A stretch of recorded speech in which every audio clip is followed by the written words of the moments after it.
Dhansiri YouTube চ্যানেলে আপনাদের সবাইকে স্বাগত। গল্প পাঠের আসরে আজ শুনব লিও টলস্টয়ের বিখ্যাত একটি গল্প। গল্পের নাম 3 কোশ্চেন্স। লিও টলস্টয় 28 আগস্ট 1828 সালে জন্মগ্রহণ করেন। তিনি খ্যাতিমান রুশ লেখক ছিলেন। তাকে রুশ সাহিত্যের অন্যতম শ্রেষ্ঠ লেখক, এমনকি বিশ্ব সাহিত্যের অন্যতম শ্রেষ্ঠ ঔপন্যাসিক হিসেবেও বিবেচনা করা হয়। তার দুটি অনবদ্য উপন্যাস হচ্ছে যুদ্ধ ও শান্তি এবং আন্না কারেনিনা। তিনি 1902 থেকে 1906 পর্যন্ত প্রতি বছর সাহিত্যে নোবেল পুরস্কারের জন্য একাধিকবার মনোনয়ন পেয়েছিলেন। 1901, 1902 এবং 1910 সালের শান্তিতে নোবেল পুরস্কারের জন্য মনোনীত হন এবং তার পুরস্কার না পাওয়ার বিষয়টি নোবেল পুরস্কার বিতর্কের একটি প্রধান কারণ ছিল। তিনি উপন্যাস ছাড়াও নাটক, ছোট গল্প এবং প্রবন্ধ রচনায় ব্যাপক খ্যাতি অর্জন করেন। নিউমোনিয়ায় আক্রান্ত হয়ে এই লেখক 20 নভেম্বর 1910 খ্রিস্টাব্দে মারা যায়। তার বিখ্যাত গল্প 3 কোশ্চেন্স, 3টি প্রশ্ন। পাঠ করছি আমি নাসির আহমেদ কাবুল। ভুল ত্রুটি ক্ষমা করবেন।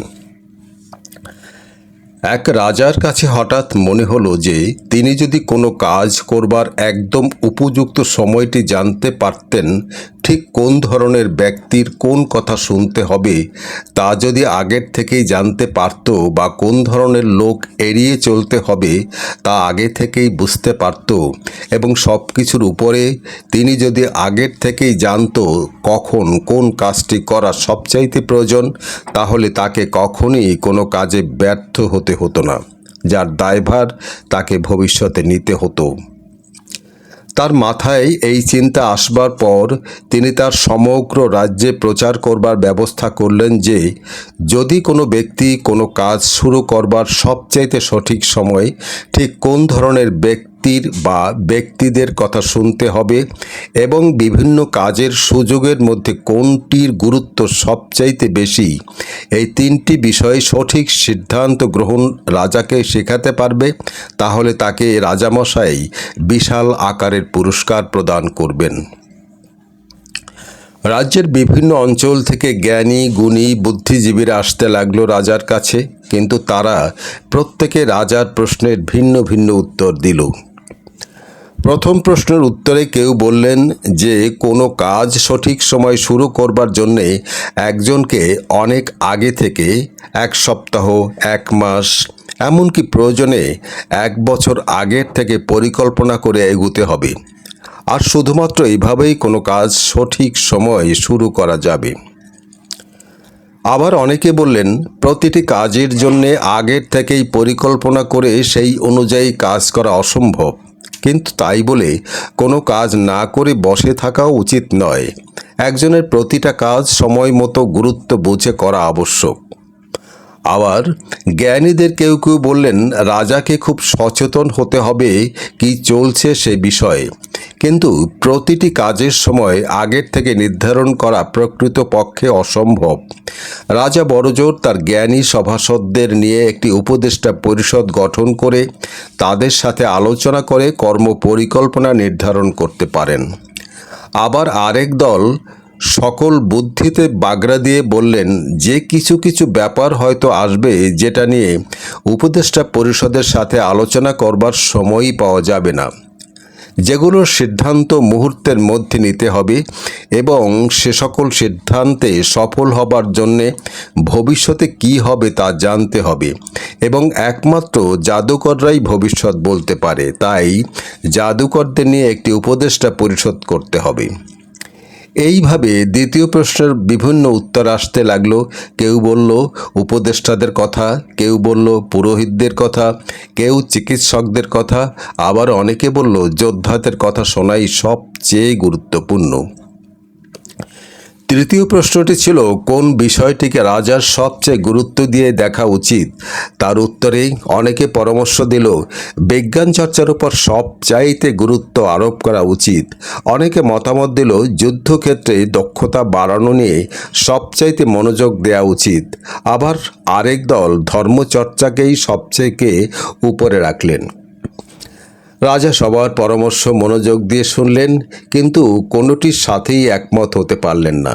তাই তিনি কাউকে পুরস্কার দিলেন না, কিন্তু তারপরও রাজা সঠিক উত্তর পাবার জন্য উদ্গ্রীব হয়েছিলেন।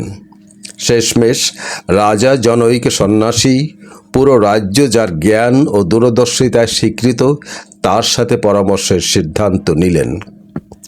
সেই সন্ন্যাসী সবসময় বনে বাস করেন এবং কখনোই বন ছেড়ে বাইরে লোকালয়ে যেতেন না। তিনি সাধারণ লোক ব্যতীত উচ্চ পদস্থ কারো সাথে কখনো কথা বলতেন না।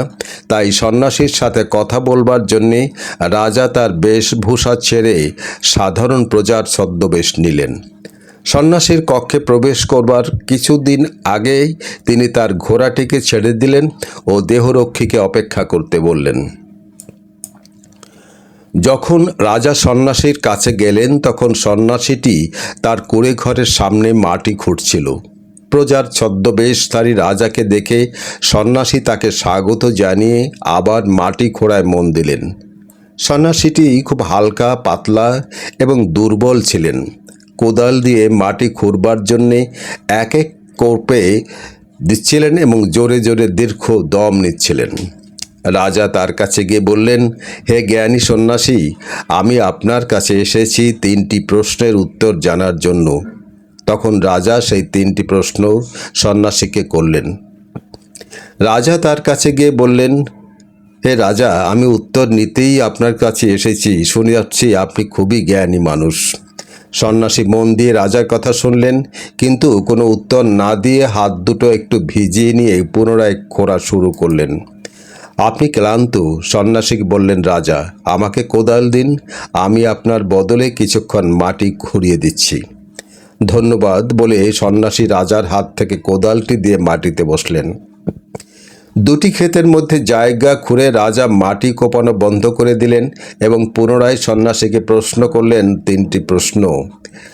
সন্ন্যাসী এবারও কোনো উত্তর দিলেন না। কোদালের দিকে হাত বাড়িয়ে রাজাকে বললেন, এবার আপনি একটু বিশ্রাম নিন, আমি একটু কোপাই। কিন্তু রাজা কোদাল না দিয়ে নিজেই আবার মাটি কোপানো শুরু করলেন। 1 ঘন্টা পার হলো, এরপর আরও 1 ঘন্টা পার হলো। বনের গাছের পেছনে সূর্য ডুবতে শুরু করলো। শেষে রাজা কোদাল মাটিতে গেঁথে রেখে খোঁড়া বন্ধ করলেন এবং বলল, আমি আপনার কাছে আমার 3টি প্রশ্নের উত্তর শুনতে এসেছি। আপনি যদি উত্তর না দেন তাহলে আমাকে ফিরে যেতে হবে। কে যেন দৌড়ে আসছে। সন্ন্যাসী বললেন, দেখি তো কে। রাজা পিছনে ঘুরে তাকালেন এবং দেখলেন একজন দাড়িওয়ালা ব্যক্তি বনের ভিতর থেকে দৌড়ে দৌড়ে আসছে।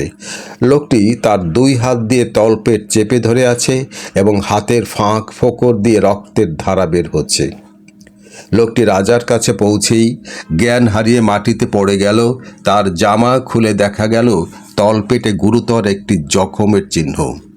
রাজা ও সন্ন্যাসী দুজনে মিলে লোকটির ক্ষত পরিষ্কার করে ব্যান্ডেজ বেঁধে দিলেন।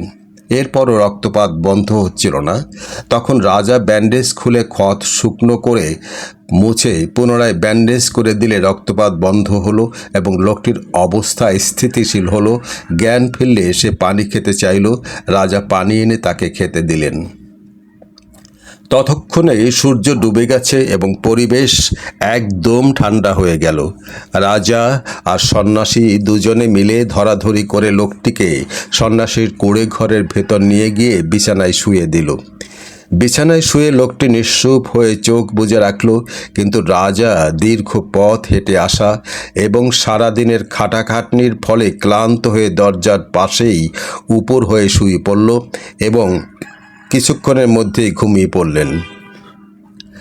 তার ঘুম এতটাই গভীর হলো যে এক ঘুমেই গ্রীষ্মের সংক্ষিপ্ত রাত পার করে দিলেন। সকালে ঘুম থেকে উঠে রাজামশাই প্রথমে ঠাউরে উঠতে পারছিলেন না তিনি কোথায় আছেন, বা তার দিকে জল চোখে তাকিয়ে থাকা দাড়িওয়ালা লোকটাই বা কে সেটাও মনে করতে পারছিলেন না। তার ধাতস্থ হতে খানিকটা সময় লাগলো। রাজাকে তার দিক তাকিয়ে থাকতে দেখে দাড়িওয়ালা লোকটি দুর্বল গলায় বললেন, আমাকে ক্ষমা করুন, আমি আপনাকে তো চিনিই না, আপনাকে ক্ষমা করার মতো কিছু ঘটেনি। রাজা বললেন, আপনি আমাকে না চিনলেও আমি আপনাকে চিনি। আমি আপনার সেই শত্রু যে আপনাকে হত্যা করে প্রতিশোধ নেবার প্রতিজ্ঞা করেছিল। আপনি আমার ভাইকে মৃত্যুদণ্ডের আদেশ দেন এবং তার সব সম্পত্তি বাজেয়াপ্ত করে নিয়েছিলেন। আমি জানতাম যে আপনি আজ এই সন্ন্যাসীর সাথে দেখা করতে যাবেন। সন্ন্যাসীর কুঁড়েঘর থেকে ফিরবার পথে আপনাকে হত্যা করার পরিকল্পনা করেছিলাম, কিন্তু আপনি সন্ধ্যা হয়ে যাবার পরও না ফিরলে আমি সন্ন্যাসীর কুঁড়েঘরে এসেই আপনাকে হত্যা করতে চলে আসি।